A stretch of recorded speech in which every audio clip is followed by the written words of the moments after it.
Good morning and welcome back to the grammar period.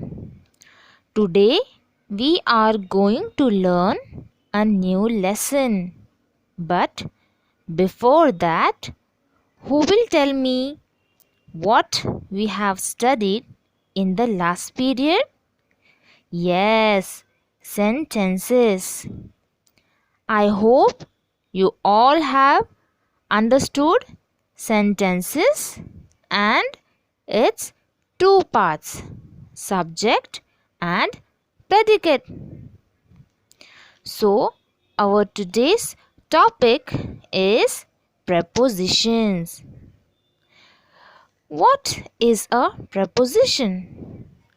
A preposition is a word that tells us where a person, an animal, a place, or a thing is.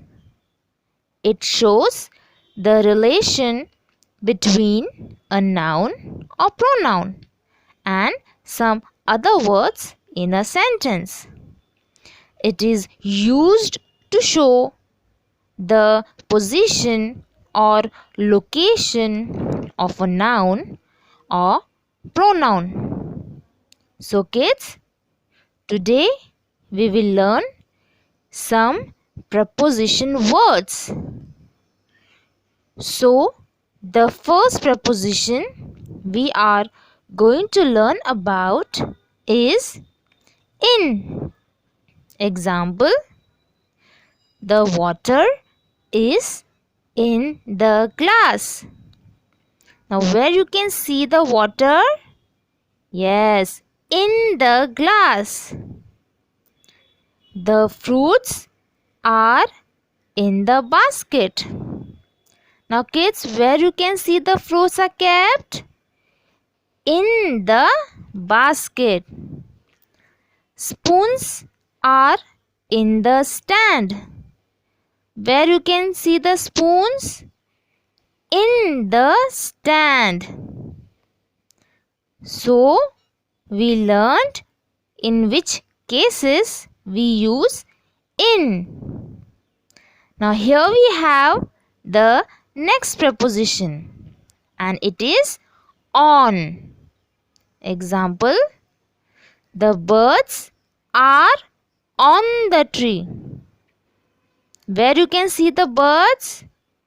On the tree. The books are on the table. Kids, tell me where the books are kept? Yes, on the table. The boy is sitting on the chair. Where the boy is sitting? On the chair. So here we learned in which cases we use on. Okay? Now we will go on to the next preposition. And it is under.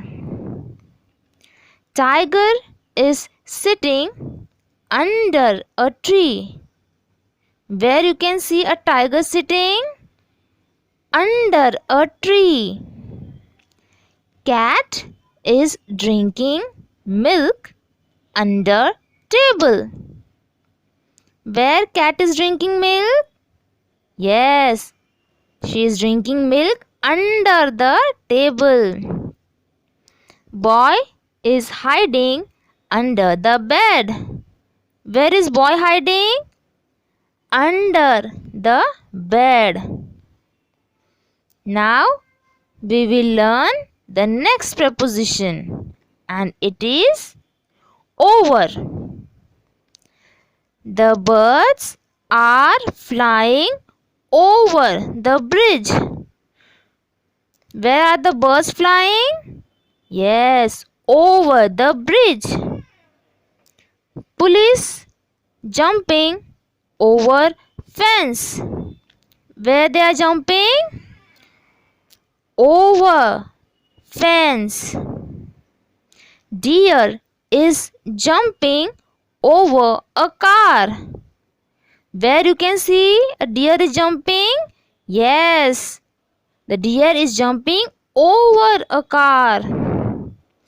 So we learned where we can use over. Right, children? It's time for our next preposition, and it is between. A table has kept between two chairs. Where you can see the table has kept? Yes, between two chairs. Dog is sitting between two girls. Where dog is sitting?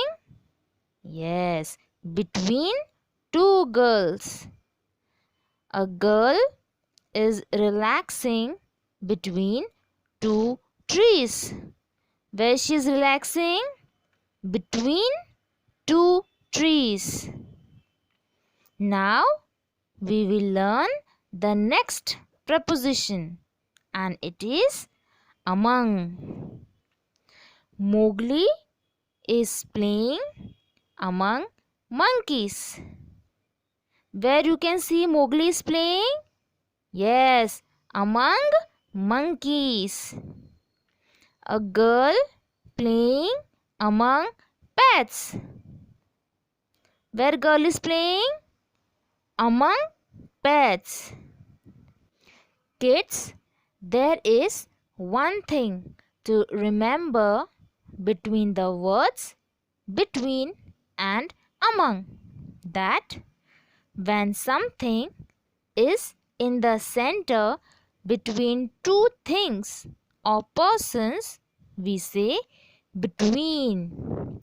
And when something or someone is in the center of more than two things, we use among. Okay? So kids, today we learned so many prepositions. I hope now you know how and where to use them. See you in the next period. Till then, wear your mask and stay safe at home. Bye. Good morning and hello everyone. I hope you all are good and fine. Welcome back to the grammar period. In the previous period, we learnt about adverb, and I hope you all have understood it. So now, today we are going to learn about a new lesson, sentences. Okay? Now, what is a sentence? A sentence is a group of words which makes sense. Example, rain is falling. Sun is moving. Both this group of words makes complete sense. Therefore, these are sentences. A sentence always begins with a capital letter and ends with a full stop. Example, children are playing. Here, the letter C is written in the capital form and the sentence has ended with a full stop. Next example, Neeta loves ice cream. Here, the letter N is written in the capital form and the sentence has ended with a full stop. Kids, now we will read some group of words. Tina school to everyday goes. Is cat cute? It a.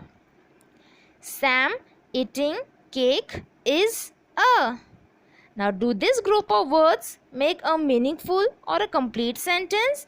No.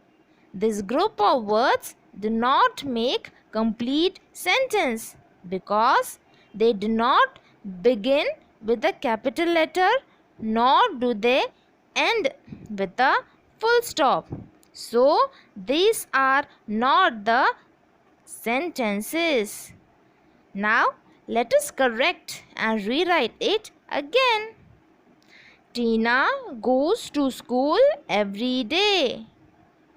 It is a cute cat. Sam is eating a cake. Kids, there are 3 things to remember while writing a sentence. First, a sentence always begins with a capital letter. Second, it ends with a full stop. Third, words must be arranged in correct order to make complete sense. Okay? Now we will move on to the next part. A complete sentence always has 2 parts: subject and predicate. Subject is a naming part and predicate is a telling part. Now let us learn little bit more about subject and predicate. Now what is subject? It tells who or what the sentence is all about. Example: apple is red. In this sentence, apple is subject because this sentence is all about apple. Okay? Now, what is predicate? It tells us what someone or something is or does. Example: Mr. Peter lost his hat. Now, which part shows us what did he do? Yes, lost his hat. So, this is the predicate. Kids, can you guess what is predicate in the next one? A bee buzzed around me. Which part is telling us that what the bee did? Yes, good job, kids. Buzzed around me. So it is the predicate. Kids, remember, you always need subject and predicate to complete a sentence. Suppose if you have only subject, example, the pig, then you would have no idea that what a pig is or does. Whether the pig is cute or jumping in the mud. Similarly, if you only have predicate, example, is deep and cold, you would have no idea what is deep and cold. Whether it is an ocean deep and cold or an evil stare is deep and cold. So, you need both the subject and the predicate to make a complete sentence. So, kids, I hope you all have understood the concept of sentences. See you in the next period. Till then, wear your mask and be safe. Bye.